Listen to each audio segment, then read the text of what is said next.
네, 안녕하세요. 오늘 6월 10일 토요일이고요. 오전에 한번 나왔습니다. 비 소식이 있어서 일단 한번 나와봤는데 비와도 하겠습니다. 많은 분들이 DM을 주셨어요. 보통 DM 오는 두 가지가 수비 알려달라, 그리고 디스크 관련. 그래서 그거에 대해서 한번 이야기를 해볼까 해요. 일단 수비 같은 경우는요, 목적이 명확해야 돼요. 그러니까 열심히 하는 것도 있고, 사이드 스텝도 중요하고, 뭐 피지컬도 중요한, 점프력도 중요하고, 다 중요한데, 목적. 농구 대회 나가서 끝나고 스코어지 보면은 결국 20점 차, 30점 차 나도 뭐 48대 27, 뭐 이렇게 53대 48, 뭐 이렇게 0.1 수가 없거든요. 그러니까 다 막을 수 없다는 뜻이에요. 결국 농구는 줄 건 줘야 된다. 근데 어떤 걸 줄 것이냐. 예를 들어 2-3든 3-2든 뭐 맨투맨이든 똑같아요. 형식만 다를 뿐이지. 우리가 탑 3-2 섰어. 우리가 탑 3점 맞기로 했잖아. 뭐 외곽 3점 맞기로 했잖아. 나머지는 다 막자. 오케이. 그렇게 되는 거예요.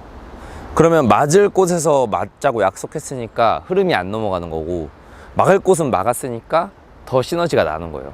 우리 상대팀 원투펀치 1옵션, 2옵션은 진짜 공격 틀어맞고 4옵션, 5옵션 슛 강요하고, 그래서 원투펀치 에이스들이나 선수 출신들이 뭔가 득점을 더 못해서 뭔가 찝찝하고 화나고, 팀원들한테 화내게끔, 자신한테도 화나고 답답하고, 그리고 4옵션, 5옵션은 넣으라 이거예요.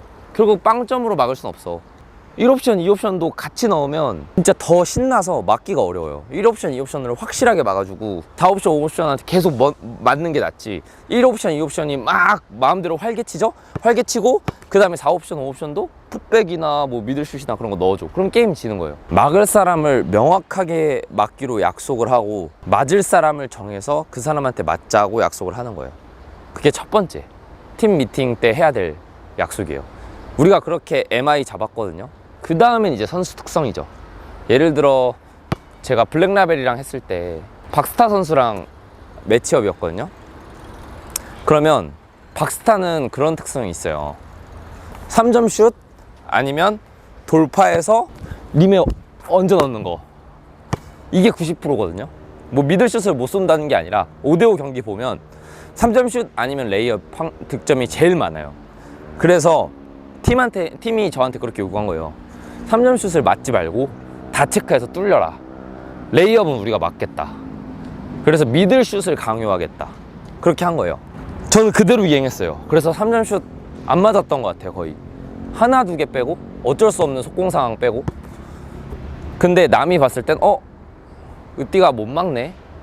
물론 못 막는 것도 있지. 못 막네. 그냥 그런 관점으로 볼 거란 말이에요. 근데 아니야. 철저하게 팀이 뚫리는 수비 해달라고, 앞에서 얼러달라고 약속을 했어. 그런 액션 포인트가 좋은 선수들을 감독들은 좋아한단 말이에요. 근데 그런 거를 나도 하고 있는데, 그런 걸 팀원이 안 지켰을 때 좀 화가 나는 거죠. 서로 약속하고 들어갔는데 끝까지 쫓아가서 컨테스트하고 레이업 림 프로텍터가 막아주고, 그러면 박민수 선수가 멈춰서 미들슛 때릴 수밖에 없죠. 다 막을 수는 없어. 세 번째 관점은 어디로 뚫렸을 때 피해가 가장 적은가를 알아야 돼요. 그게 무슨 말이냐면, 제가 이렇게 수비를 하잖아요. 그럼 우리 팀이 여기 서 있어요. 여기 적팀 센터도 여기 서 있어서, 그러면 얘가 어디로 파겠어? 여기로 파면 겹쳐. 공간이 없어. 그럼 여기로 판단 말이에요. 그쵸? 레그스루를 하든 크로스오버를 하든 거짓말을 계속하고 여기로 갈 거란 말이야. 여기로 갈 수도 있는데 여기로 가면 땡큐야. 피해가 적으니까. 우리 팀도 있고. 얘가 이런 거 해서 들어가서 얘 오면 A 패스하고 안 오면 넣을 거란 말이야. 그런 걸 생각해야 돼요. 그러면 우리 팀이 수비가 어디 있는지를 알아야 되잖아. 내가 앞선 수비면 백코트하고 수시로 싹 봐. 그러면 이게 스타로 치면 블랙쉽 월이에요. 맵팩이야, 맵팩. 코트 비전을 탁 넓히는 거예요. 싹 보면서. 그리고 근데 내가 봤다는 거를 좀 얘한테 인식시키진 마요. 그냥 싹 보고 얘 머릿속에 이제 내가 들어가는 거예요. 우리 팀이 이번 우리 팀 수비가 오른쪽에 있어. 베이스로 파겠지. 베이스로 파서 오면 A 패스하고 아니면 툭 주겠지. 그래서 싹 보고 아 이쪽으로 파겠구나 하고 인식하고 있어야 돼요. 먼저 가지도 마. 가는 순간 탁 막는 거죠. 그런 게 예측 수비예요. 그리고 심지어 내가 여기를 막을 거라 생각하고 있었고 여기로 뚫린다 하더라도 이 센터가 여기로 뚫렸으면은 블락 가면서 A 패스 A 패스 길을 내주지만 이 정도는 A 패스도 맞고 컨테스트도 얻을 수 있어요. 잘하는 센터면 확 이렇게 몸 가지 않아. 그냥 어느 정도만 불편하게. 그리고 여기 길 자르고. 근데 여기서 약속해야 될 거. 가드들 뚫렸으면 저 진짜 짜증나는 건데 뚫렸으면 가만히 쳐다보는 거. 뚫렸으면 그대로 가가지고 센터 림 프로텍터 맡기고 이 A 패스 길 이렇게 잘라줘야 돼. 이거 안 해주는 가드들 진짜 많거든요. 그거 길 잘라주는 거. 아니면 끝까지 가가지고 컨테스트라도 하는 거. 컨테스트가 찍으라는 얘기가 아니에요. 그냥 슛 떠날 때 조금 불편하게 해주는 거. 기록지에는 블락이라고 나오진 않죠. 체력적으로 좀 많이 필요한 요소죠. 첫 번째, 포메이션과 상관없이 우리 팀의 목적을 명확히, 우리 팀 수비가 뭘 하는 건지, 어디가 약점이고 어디가 강점인 건지, 어디를 줄 건지, 그거 맞는다고 분위기 안 넘어가요. 그리고 두 번째, 선수 특성. 선수 출신들이 있거나 뭐 원투펀치 대학부 잘하는 애들이 있잖아요. 그 선수들을 철저하게 맞고 나머지 선수들한테 주자. 뭐 예를 들어 박민수 선수한테 3점 슛하고 골밑 레이업 안 맞고 미들슛 20방 먹고 지자. 이렇게 약속하는 거예요. 그러면 저도 안 화나. 약속한 대로 들어가고 그걸 이행했으니까 최선을 다한 거잖아. 우리가 원하는 대로 했고. 그리고 세 번째는 맵팩. 장기 이렇게 공원 가면은 이 훈수 두는 사람이 더 잘 보인단 말이에요. 왜? 전체를 보니까. 바둑 보면서. 그런 느낌이에요. 싹 봐. 그리고 알고 있는 거예요. 우리 팀 어디 있는지. 그러면 공격자의 시점에서 이미 나는 알고 있어. 우리 팀이 다 어디 있는지. 그러면 어디로 뚫을지 읽기가 쉬워지겠죠. 그렇게 세 개. 꼭 사이드 스텝과 피지컬로만 하는 게 아니다. 중요하지. 전제 조건이지. 수비를 하기 위한. 근데 그렇게 하나 둘 셋 명확하게 똑똑한 수비, 열심히 하는 수비 말고 똑똑한 수비요. 그렇게 수비 팁을 드릴 수 있을 것 같습니다. 아 그리고 이 슈테지요, 캐링 더 볼이라고 하시는데 왜 캐링 더 볼이 아닌지 알려드릴게요.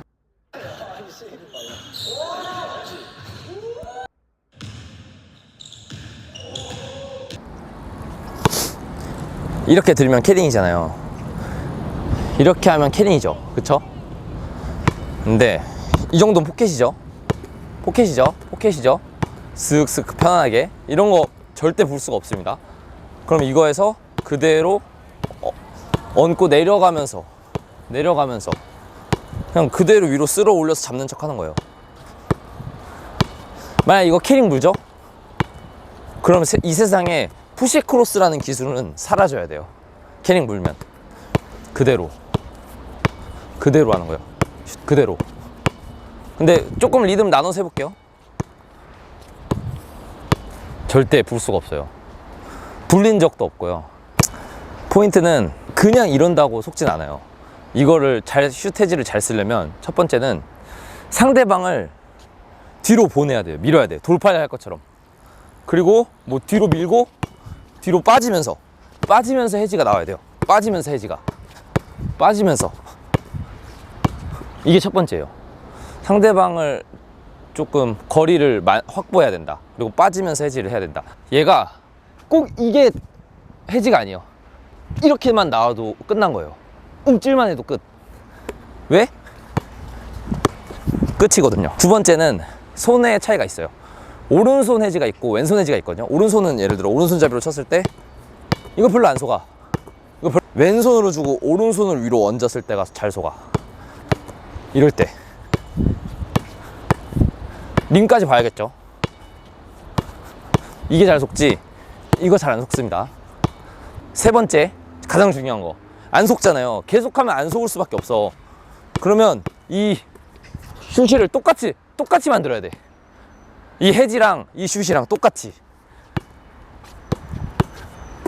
안 잡으면 그냥 바로 던질 수 있게. 잡는 거, 잡아서 던지는 거 안 잡는 거랑 구분이 안 되게 똑같이. 자, 지금 해지 이렇게 했죠. 똑같이 던져요. 똑같이. 옆에서 보면 캐딩 같긴 해요. 아래에서 찍으니까. 근데 저 지금 거의 안 들고 있어요. 심지어 옆이야, 옆. 이렇게 들지도 않았어. 그래서 기술을 쓰려면 그 상황을 적절하게 만들 줄도 알아야 돼요. 그 상황에 맞게 쓰는 것도 있지만 만들 줄도 알아야 돼. 순간적으로 밀고 뒤로 가져왔다가 다시 빼고. 자, 그 다음에 허리 디스크 관련해서 DM 주시는데 제가 웬만하면 답장해드리거든요. DM 보면 전 답장하려고 해요. 근데 저는 의사가 아니잖아요. 전문 분야 그 의사한테 가서 의학적 지식을 여쭤봐야지. 저는 의사가 아니에요. 그냥 제가 아파봤던 사람으로서 얘기하는 거지. 병원에 가셔야 됩니다. 그냥 제가 경험했던 거는, 저는 그런 몸에서 주는 신호들을 무시하고 농구를 했어요. 그냥 몸 풀고 좀 더 땀 흘리고 운동하면 되지 왜, 뭐 이런 식으로 몸에 주는 신호들을 무시하다 보니까 허리가 계속 올라왔는데도 농구를 한 거예요. 그리고 뭐 빡센 경기를 한번 했으면 그 다음날은 쉬어주고 뭐 그래야 되는데, 그냥 피겨 게임 가도 막 허리 올라와도 그냥 대충 끝까지 뛰고 그랬어요. 그러다 보니까 디스크가 터졌어요. 4, 5, 6번이 다 터졌었는데, 이제 왼쪽 발이 이렇게 내려와요. 통증이 막 돌아다니긴 하는데 내려오고 어디가 아픈지 몰라요. 방사통이라고 해서 그냥 통증의 종합 선물 세트야. 이게 막 터질 것 같아요. 발이, 다리가 어딘지 모르겠는데. 그리고 엄지발에는 힘이 안 들어가. 이제 마비가 오기 시작한 거죠. 힘이 안 들어가고 공포가 들어요. 공포. 아, 내가 이제 못 걸을 수도 있나? 이렇게. 심지어 못 걸었어요. 허리를 이렇게 못 세우고 이렇게 다녔어요. 이렇게 5m를 못 갔어요. 5m를. 자는데도 너무 힘들고 아파가지고 시술을 한 거예요. 5군데를 갔는데, 그래도 어리니까 수술 말고 4군데에서 수술하재요. 근데 5군데에서 그래도 어리니까, 그때 25살이었거든요 시술을 먼저 해보자 해가지고 시술을 했는데, 그 당시에 입원했던 그 할아버지보다도 제가 허리가 안 좋대요, 상황이. 그러고 시술을 했죠. 근데 그 할아버지보다 일찍 퇴원했어요. 그래서 그 할아버지가 의사 선생님한테 물어봤어요. 쟤 왜 이렇게 빨리 태어나냐. 어려서 그렇다. 그 어려서 회복력이 달랐던 거죠. 다행이지, 그나마. 다행인 것도 아닌 게, 내가 그 나이에 병원 가 있는 게 이상한 거죠. 그렇게 아팠었는데, 그 다음부터 제가 철저히 지키는 게 있어. 준비 운동, 그리고 쿨다운 스트레칭, 그리고 가동성 훈련들, 그런 거 해주고, 이제 그게 가장 중요해. 내 몸은 남들이랑 다르다. 그걸 인지하고 있어야 돼요. 제가 특공대 실기 운동할 때도 애들 10번 하면 저는 한 번 했어요. 진짜로. 뭐 남들이 그렇게 생각할 수 있어요. 아, 저 새끼 훈련 빠네, 왜 안 하지? 감당해야 돼. 그런 시선들은. 나는 저렇게 똑같이 하면 무리가 갈 거라는 걸 알기 때문에. 지금은 그렇게 아프진 않은데, 그 당시에는 그러면 10번을 못 하잖아요. 나는 쟤는 10번 연습하는 거. 그러면 역 패러다임으로 이미지 트레이닝을 10번 하는 거죠. 아, 머릿속으로 난 10번 뛰고 한번 해봐야겠다. 아, 머릿속으로 100번 뛰고 한번 해봐야겠다. 머릿속으로 하는 거는 컴플리멘터리잖아요. 공짜야. 이미지 트레이닝 계속하고 오히려 한번 딱 뛰고, 그리고 그거 영상 찍어서 피드백 내가 받고, 내가 보고, 내가 다시 뭐 이미지 트레이닝 하고 다시 한번 하고, 그런 식으로 했어요. 그게 심지어 더 효과 있어요. 몸도 더 아끼면서. 하루 이틀 쉬어라. 다음날도 빡센 경기 하지 말고. 진짜 아니면 다음날도 농구하고 싶어서 갔으면 플레이 스타일을 조금 바꿔서 쉬엄쉬엄, 돌파 위주로 엄청 빠르게 했다면 좀 슛 위주로 플레이 스타일을 좀 바꿔라. 허리 안 아파. 우지원 형님이 농구 제일 오래 하잖아요. 슈터들이. 제가 허리 아파서 뭐 정성근 교수님의 이제 100년 허리나 지로는 하나로 요약하자면, 회전, 굴곡, 기울이기, 이걸 하지 말라고 하거든요. 회전, 굴곡, 기울이기. 그리고 맥켄지만 이렇게 하늘 보는 운동만 많이 하라고 하세요. 해외에 그 반대되는 의견을 제시하는 분들도 굉장히 많고요. 그래서 뭐가 정답인지는 모르겠지만 본인이 공부를 해야 돼. 허리에 대해서 본인이 계속, 완치가 아니야, 이건 관리니까 계속 공부를 하고 그거에 대한 이론이나 그런 것들을 자기가 습득해서 자기 몸을 아낄 필요가 있다. 돈만 아껴 쓸 게 아니라 몸도 아껴 써야 되니까요. 자기의 자세, 습관들을 되돌아보는 거예요. 앉아있는 자세, 서있는 자세, 심지어 잠자는 자세. 잠자는 자세가 장시간 오래 그 자세로 있잖아요. 굉장히 압박받고 있을 수도 있고, 그런 부분을 자기가 공부해서 자기한테 맞춰가는 거죠. 저는 그 여자친구랑 데이트 갔을 때 그 좌식 있잖아요. 그런 데는 심지어 잘 못 갔어요. 의자에 앉는 곳 아니면은, 지금은 그 정도는 아닌데 그때는 그랬어요. 그렇게 시술하고 진짜 슬프게 내가 막 속공 갔던 그런 영상들 봐. 막 잘 달리잖아, 잘 뛰잖아. 진짜 좀 뭐라고 해야 되지? 저 아닌 것 같고 다시 이렇게 뛸 수 있을까 이러고 막 우울감에 젖기도 하고 그랬어요. 근데 지금 결국 다시 잘 뛰고 저 막 어제 농구하고 오늘 농구해도 크게 이상 없다. 그래도 원래 안 아플 때 관리를 해줘야 된다고 생각합니다. 아프고 나서 관리하면 늦어요. 그리고 무릎 같은 데 아프면은 무릎 보호대를 착용하는 것도 좋겠지만 우선 신발을 바꾸세요.